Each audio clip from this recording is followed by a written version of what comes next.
అదే మీరు శుభకార్యాలు చేశారనుకోండి, పెళ్లి కానీ సత్యనారాయణ వ్రతం, అక్కడ మనస్సు ప్రధానం. అక్కడ ఏదో తమలపాకు పెట్టాను, తమలపాకు లేదు సార్, తాటాకు ఉందంటే పర్వాలేదులే అంట, చూడొచ్చులే, ఏదో సర్టిఫికేట్. అరటిపళ్ళు లేవు సార్, కమలా పళ్ళు ఉన్న పనులు పెట్టి దేవుడే కదా. శుభకార్యాల్లో పర్వాలేదండి, అక్కడ మనస్సు, భక్తి ప్రధానం. పితృకార్యాల్లో మనస్సుతో పాటుగా శాస్త్రం ప్రధానం, బుద్ధి ప్రధానం. అక్కడ చెప్పిన పదార్థమే పెట్టాలి, లేకపోతే ముట్టదు. అందుకని ఆ పిండాలు చక్కగా శ్రద్ధగా దాన్ని ఒద్దికగా తయారు చేసి పిండశేషం పిండి ఎనిధాయ అంటారు. ఇక్కడ ఈ తయారు చేసిన తర్వాత కొంత మిగిలిపోతుంది, ఎంత జాగ్రత్తగా చేసినా సరే. దానికి కూడా ఓ మంత్రం పెట్టారు అక్కడ, పిండశేషం పిండి ఎనిధాయ. ఆ మిగిలినటువంటి మెతుకులను కూడా దాని మీద పెట్టండి జాగ్రత్తగా. ఎందుకంటే వాటికి ఆశపడే వాళ్ళు ఉన్నారండి. పితృదేవతలు సామాన్యం కాదు, వాళ్ళు ఏదో దెయ్యాలు అనుకోవద్దు, దేవతలు వాళ్ళు, పితృదేవతలు.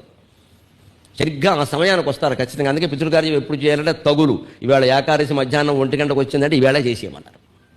రేపు 1 గంట వరకు ఉంటుందని చూడదు, నువ్వు వేళ చేసే తగులు. వాళ్ళు చూస్తూ ఉంటారు అక్కడ. ఆ వాళ్ళ ఆశీర్వచనం వల్ల ఖచ్చితంగా వంశం వృద్ధి అవుతుంది, లోపాలన్నీ తొలగిపోతాయి. అందుకే పితృకార్యానికి వచ్చినటువంటి పెద్దలు బ్రాహ్మణులు వంశాభివృద్ధి రస్తు అని ఒక ఆశీర్వచనమే చేస్తారు. సమస్త సన్మంగళాన్ని భావంతో అనరు, అక్కడది కాదు అది.